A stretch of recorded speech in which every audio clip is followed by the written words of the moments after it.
G'day folks, welcome to allfasteners.com.au. Today we've got some very special guests, some very valued clients of Allfasteners from Melbourne, Australia, all the way from, what suburb are we based in? Nidri. Yeah. Just over near the freeway there. This is Matt and John from Casello. G'day. Good evening, fellas, and cheers. Cheers. It's Friday somewhere. It's after 10. A bit of a shout out to Fury and Son Brewery of Keilor Park. Not getting paid to say that, by the way, but it's good stuff anyway. Guys, I got you in to talk to you about a couple of, well, one particular topic in particular, but I'd like to find out a little bit more about Casello. So I'll get you to let me know what you guys do at the company and a little bit of the history as well. So I'll start with you, John, because you're looking at me straight. No worries. We started in 1998. We're a commercial carpentry, cladding and labour hire company. So do all external type of cladding, all interior wall linings. Part of timber framing, no metal framing, and we do second fix fit out, doors, hardware, sanitary, skirting. We've ventured obviously into the cladding market with the composite cladding and the solid alley with all the stuff that's been going on. We're into the reclads as well, the reclad market at the moment. Mm-hmm. And we provide a labour hire service to all our our tier 1 builders that we work for. And we've got roughly 200 guys all on the books, and we sort of have a percentage of, say, probably 50 are in cladding. We usually have about 30 to 40 rotating through the labour hire. The rest are all the carpentry crew. And we usually hold on to between 20 and 30 apprentices. Okay, so this is Melbourne-centric in Victoria? Yeah. A lot of CBD work. We also are down in Geelong, Hastings, Shepparton, Bendigo, but predominantly, CBD work. Great. So, Matt, what about you? What's your role there? What's your involvement? Before my role, I suppose I want to touch on, we also do a fair bit of cement sheet, cladding and that type of stuff as well. And we install weird and wonderful new stuff from all over the world from time to time as well. So quite a diverse market that we do touch on. My role, Casello, I've been Casello now just on 12 and a bit years. I started off there as a leading hand under Jono, and probably lucky to still be there based on those days. But then I had no one else. It was a book only one page long. Yeah, exactly. Then I ventured into becoming a site supervisor for a while, working alongside Jono, and now still working alongside him, but I look after procurement and tender letting for Casello, which is quite a challenging role on a day-to-day basis with managing multiple relationships with multiple suppliers. So we have quite a diverse group of suppliers. We don't always use the same supplier for the same product. It's job centric and area centric as well. So depending on what we're doing at what job on what time is what we're sort of vetting and letting and trying to spread the load, because you know that if we give all of our work to one door manufacturer, they can't keep up. So it's more about trying to play the balancing of plates. Right. So by the sounds of it, it's a fine line between, under managing the project and maybe bloating it to the point where people can't see the end of what they're trying to complete, or how does that actually work? Yeah, I suppose I don't really deal with the day-to-day site stuff. That's more Jono. Like Jono manages, I suppose, as construction manager, manages every site Casello has.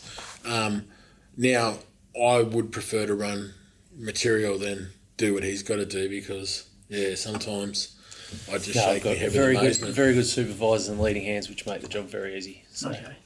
No worries. Well, that actually does lead me straight to the topic I wanted to talk with you guys today. Pretty much this month at Allfasteners has been Worksite Efficiency Month. And we've been talking about a lot of things about construction methods, whether it be prefab and modular and all this kind of stuff. So we're talking about the shell of the building rather than really what you guys are doing. So I guess really what I'd start off with is a bit of a lighthearted story, if you've got one on you, about back in the day when you were green at a TAFE or wherever you did your trade. Yeah. Have you got a story of something that took you way longer than it should and you learned a good lesson that day? I suppose every apprentice will tell you doing the roofing component at trade school, hand pitching roofs, and actually there was, even just when I started, they were still knocking around in OB hardwood, which you don't see anymore. But yeah, doing the roofing component, and then basically all you do is, if you do go into the framing, is use trusses, so it's all computerised. You just stand them up and nail them off. So you spend all that time work, unless you're pitching your pergola at home, then that's something that has been surpassed by technology and so quicker methods. the days are long gone. Yeah, and as you were saying with prefab stuff before, obviously all your wall framing, especially in commercial, 90% of it, if you did a timber frame, would be prefab. So it's coming in pretty much in components off-site. Yeah, you're standing it. That's about it. But we also do the in the last few years, installation of bathroom pods. We've done many for Lendlease, some for Icon. So for the lesser well-versed people at home who don't know what a bathroom pod is, what is a bathroom pod? It's your whole bathroom / ensuite. Comes off the back of a truck, craned up, wheeled into position, and you connect the services to it. It's all done. It's tiled. It's plastered. All the fittings. It's got your towel rails, everything, toilet, everything in it ready to go. So lights, the whole lot. All you do is plug in your power and your plumbing, and away you go. Right. So what sort of would that lend itself to more of a high-rise application? Yeah. As well. Okay. Was it craned in at any height?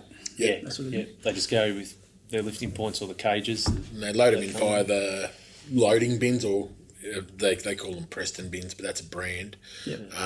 You load them in via the loading bay, wheel them in with a pallet jack, sit them in place, level them up, and then 9 times out of 10 they plumb them up, electrify them, and away you go. How much quicker is that on site, you reckon? Percentage-wise? 90%? Exactly. Yeah, if not more. Yeah. So what about on a personal level, Matt? Something you might have done in your early 20s? Or... early 20s, wowee. I suppose I had done a bit of a different apprenticeship. I just didn't do carpentry. I done carpentry joinery. So I was fortunate enough to spend half of my apprenticeship in a joinery shop and half of it out on site with the same company. I look back to skirting and how we used to have to scribe every corner, and you had to undercut the back of them and overlap it and sit it in. And these days, everyone's just everyone's got a drop saw. Back in the day, not everyone had a 45 compound drop saw, so you could actually do your fancy skirting and that. And now it's like, I look at how quickly our guys do a room of skirting to how quickly it used to take, like how long it used to take us, and 90% of it's all square. Yeah, exactly. Profile now. And that's another thing that's changed too. Yeah. What was your mistake rate back then? Oh, quite high. Yeah, quite high. There's much point hiding it. I'll share one with you because it's only fair. Never been trained in the trades at all. Humble marketing guy myself, but back in the 90s, I worked at a Mitre 10 in New South Wales as a retail trainee. I think I was 18, 19. We had some shade cloth on the big roll, selling it by the metre at the back, and a really long yard with the gas canisters and enough room for a semi-trailer to pull up at the back. Customer come in one day and said, I want 15 metres of shade cloth. And I knew this was the wrong thing as soon as I completed doing it. I pulled out the full 15 and laid it on the ground, and my boss came out and was like, what the hell are you doing? And I found out that day there was such thing as a 1 metre ruler. Fold it over, fold it over. So I became shade cloth guy after that. That came out of my pay as well, what little of it there was, so not very efficient at all. So project-wise, for Casello, as far as, without giving any IP away or any herbs and spices about the company, in the lead up to the commencement of a project, what happens, let's say, in the days beforehand? What sort of things are organised for commencement? Yeah, I could probably run with this one for the start. Yep. So we, for us, our cycle of works is estimate, win a project, estimating team wins a project. From there, we have what we call an internal handover. So it's handed over to all the different parties that need to be involved in that project, whether that be site management, procurement, whoever it may be. Yep. Then from that, we drill down even further, and each person in that handover meeting goes back out and completes their own tasks, so that we know that come 10 days' time, all of those key essential items are going to fit together for the start of the project. Yep. And that's even starting to get to the point where you're lining up suppliers and saying stock holdings and everything else. So therefore then that when Jono's site team, who has starting on site on 10 days' time, on that morning at 8 o'clock, there's a delivery there waiting for them, ready to go, after they've been through their induction. Yep. So it's a well-oiled machine now. Yep. I remember when I first started there, Yeah. it used to be a lot different, but technology's made it different, because the ability to be able to, like even now during this COVID pandemic, we're having all of our meetings via like Teams, Microsoft Teams, which if you would have said to us 12 months ago, you're going to need to do this meeting and that meeting via Teams, we would have looked at each other and said, nah, it just won't happen. That's right. But like the way that it's been forced upon us, normality. it's actually sometimes some of the meetings now, you look at them and you go, it's probably actually quicker for us to do our meetings this way moving forward. Yeah. Yeah, Then- I think that's actually changed a lot of things. Yeah, as so well. so for us as a lead into a job, yeah, that's pretty much it, unless you got anything. Yeah, and it's just double checking that all the paperwork's, all the safety Yep. stuff's been completed and submitted, and all your like Matt said, your materials, your fixings, your timber if need be, Yep. and all your tools and site access equipment are ready to rock. That leads me to a very interesting question. Speaking of suppliers, now we don't want to give ourselves too much of a plug here, but the Casello company's been pretty good to us over the last few years when we've been developing our trade portal on our website. And Matt in particular has been very helpful with giving us tips from the user's point of view and the purchaser's point of view as well. I guess a bit of a loaded question. Are there many other suppliers engaging in this sort of technology development? We've got two, Yep. not in the same field. Yep. It's okay if they are. No. We would prefer all of our suppliers to be the ones that do deal in the day-to-day ordering. Yeah, to be like online portal based.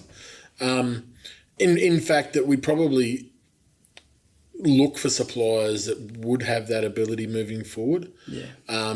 Because the simple fact of the matter is, we love the ease of leading hand, being on a project, grabbing his phone and walking the floor, talking to the guys. And so, well, let's say he goes up to level 14 and Jim's there putting in skirting. And he goes, oh, listen, I need some more Paslade fixing nails. Yeah. Righto, bang, add it to the order. Yeah. Goes up another couple of floors to where they're doing something else a bit before that stage. Oh, yeah, we need a box of anchor screws. Yep, no dramas, putting in press metal door frames. Yep. So then at the end of the day, he comes downstairs, everyone comes down, he goes, oh, can I add a box of this and a box of that? Bang, hit send, and Yep. the next morning it's on site.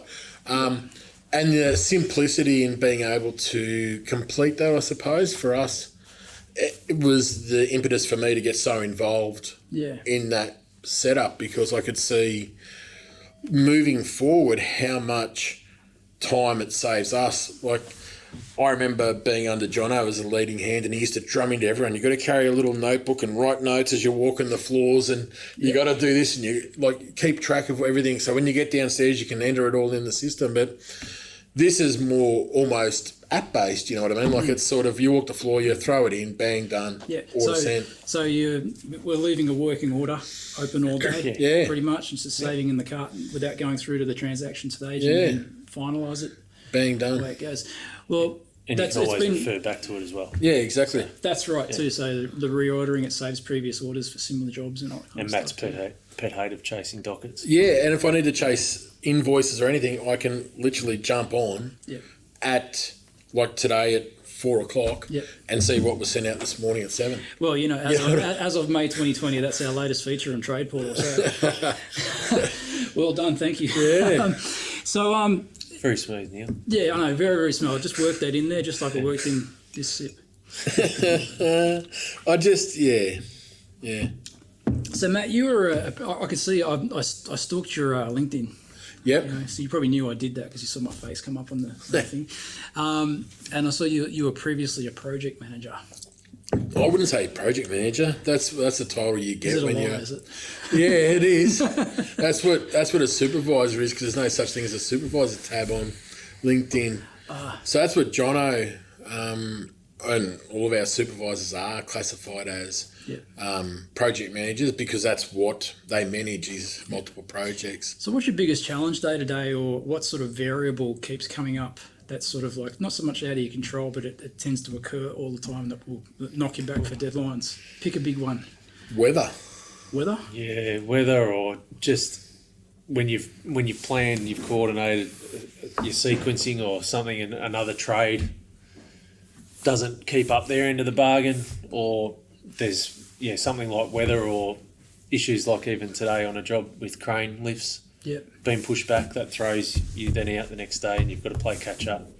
So it's sometimes, like I've referred to my guys all as firefighters, it's just running around some days. You feel like you're just putting out one spot fire to the next, just trying to keep it all together, make it run as smoothly as you can. You put all the planning in place and it doesn't take much for the speed humps to arrive. So how do you put it back together? Is it extra hours on the phone? That's where everyone just comes together, whether it's the workers, the leading hand, the supervisor, or last minute Matty helping out with getting fixings or changing deliveries for stuff. Everyone just jumps in together. Okay. I suppose that's where Casello comes into its own as a team. Yeah. Like, all it takes is one phone call to say, we've had this go on, and it's happened in the past where a job might get held up and all of a sudden you've got 20 blokes you need to find a home for tomorrow. Yeah. And we make it work. Or you get the phone call at 3:30, 4 o'clock to say, listen, we can no longer install all this. We need you to get all this material to site tomorrow morning. That's one thing. And it's a matter of the relationships, and which is what I was saying earlier. You call on those relationships and you say to your Allfasteners or whoever it may be, listen, I know it's 4 o'clock and I know that I'm asking a big favour, but tomorrow morning at 7 o'clock I need all of this on site. Yeah. Because otherwise I've got guys sitting there in the sheds doing nothing. Yeah. And that's one thing with our labour hire side of things that our clients look for, is it's a one-stop shop. We've got the labour, we've got the materials. We can make stuff happen at the last minute. We always try and accommodate. Yeah, so I saw that. I saw there was a bit of a, I guess we call it like a parent brand structure going on with Casello. So Casello is the, I guess, the cladding and carpentry construction part of it. And then what other divisions are kind of like sisters and brothers to what you do? There's Cas Construct, which is our domestic Building project company. management side of things. And then they've got Cas Real Estate, obviously real estate and property management. Yep. And Cas Urban, which is developments. Yep. And marketing, etc. And Cas Create, which is our Our manufacturing factory. But all of those We've got a couple fall. of CNCs in there. Yeah. Take care of a lot of our own production. So you got a parent And that company parent as well? company's Cas Cas Corporation. Corporation, Yeah. So. Oh, interesting. Yeah. That all started in Melbourne. Yeah, so it started way before my time. Yeah, 98. With, That's what you were saying before. Yeah, so 98, and I've been there about 15 years. So Right. So what do you guys enjoy most with what you do in regards to the day-to-day? it's like I mentioned before, it's always changing. There's always challenge. No day's exactly the same. Yeah. Work with a great bunch of people. Yeah. From the site teams to the office guys. Can't complain. Yeah. What about you, Matt? Yeah, it's like Jono said, not one day you feel happy about the same thing every day. I think the biggest thing for me is the team environment. Yeah. I've obviously worked in a few different places, and the team environment where you know that I could ring up somebody who I work with on a Sunday night and say, listen, XYZ's going on, and I'd have someone come and give me a hand. Yeah. Like, it's just that whole network. Yeah. And it's almost like a family at times, I think. Yeah. Like the at least the management side of it is I can call on anyone. But as site teams and everything else, everyone will do anything for anyone to help out. Whether it be your leading hand, whether it be a labourer, like they're all. That's what Casello is. Casello, to me, means family. Yep. Like it's somewhere I go to work and I do get paid, but I know that everyone there has compassion and empathy. Well, on that note, Matt, I think that's a really, really great way to wrap it up. By the way. So once again, cheers for coming in and seeing us. No dramas. Here at Allfasteners. Those of you at home may actually hear the odd forklift and the odd bang and crash there. We are in a real working factory, so cheers. Thank you. Thank you.